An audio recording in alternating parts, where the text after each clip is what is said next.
I had a lot of plans to do a lot of different travels in 2021, but due to the travel restrictions, I got stuck in Sweden and couldn't really do even a portion of what I wanted to do.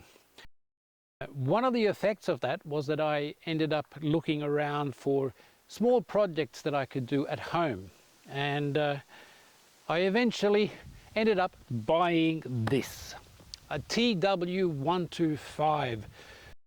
It's a very special bike. It's an underpowered off-road bike with really fat wheels. They're more commonly known as a TW200 in the rest of the world, but due to license restrictions here in Sweden, we got a 125 version, so it's even more underpowered than a lot of the other versions in the rest of the world. The reason I wanted to get one of these is that I've always wanted to do a long tour with a bike that is underpowered. Basically inspired by people like Ed Marsh that does these long trips on his C90. Rather than getting a big BMW fully kitted, I wanted to have a plain, simple bike, travel slowly, and inspired by my bicycle touring, I thought it would be really interesting to do a long trip on a bike like this. And I did have a trip in mind, and I'll talk about that later. So I found this advertised far north in Sweden, and I ended up going up there to get it and riding it home. And when I got home, I started making a few modifications. The one thing I discovered almost straight away is the original fuel tank is tiny, and you only get about 140, 150 kilometers before you have to switch on the reserve, which is not really great for a touring bike. So I found an old XT350 tank, which is almost twice as big, and with this fitted, the mileage is increased, so it actually becomes usable.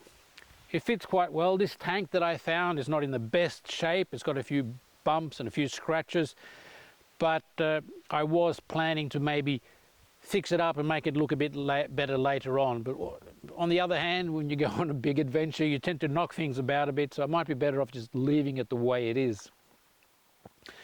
That solved one of the problems. But the trip I wanted to do was a really long trip with areas where it would be difficult to get petrol or service. So I also fitted this Rotopax extra fuel tank. With this, I get a mileage of more than 500 kilometers, so it makes a huge difference. It makes it quite a capable adventure bike.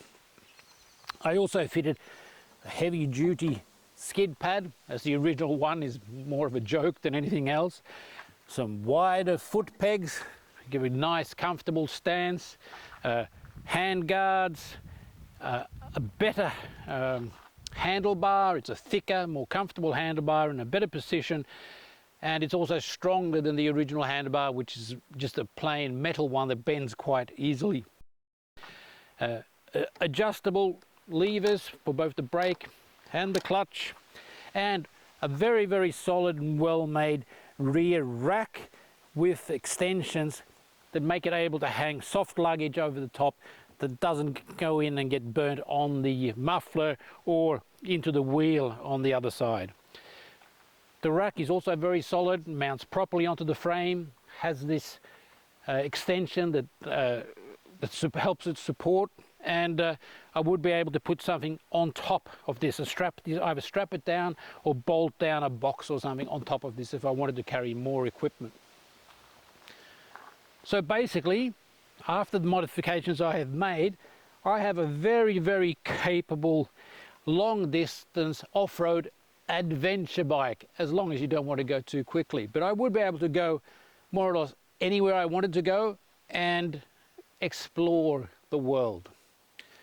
Now, the trip I did want to go is a trip that I've wanted to do for a long time, and it's a trip from Stockholm to Vladivostok, traveling across Russia and through Siberia and then ending up in Vladivostok.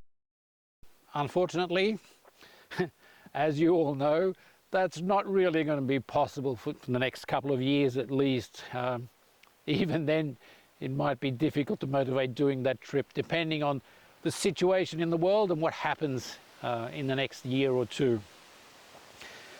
which leaves me with a bike that I've more or less got ready for a long distance trip, and not really a trip I want to make with it. I have so many other plans for my bicycle trips and hiking trips that I don't really know when I'm going to get around to using this. I have made a few trips in Sweden with it, a few off-road trips, and it goes quite nicely. It does exactly what it's meant to do. The one thing that's left to do on it is, if I was going to head off and do a big adventure trip, I would change the chain to a proper O-ring chain, but that's about it. And I'm going to leave that on now until I possibly decide that I am going to do a long trip on it. I don't like to have a lot of stuff just standing around. I have a bit of a minimalist mindset as much as possible. So I'm not sure if I'm going to keep this or if I am going to sell it to somebody else that wants to do a trip. It'd be a really, really nice bike to slowly explore Europe on. And after my adventures on the European Divide bikepacking trail in Spain, this would be an absolutely brilliant bike to explore Spain with. But as I said, I have so many other trips and ideas planned that I'm not sure when I'm going to have the time or the possibility to use this for what it's meant for. So possibly it'll be for sale, or I will just keep it, ride around with it, and plan a longer trip in the long run. I'll just have to wait and see what happens. I might sell it and invest the money in some new computer equipment, or I might just keep it and hope that I will come up with a good plan of another long distance trip I will be able to do.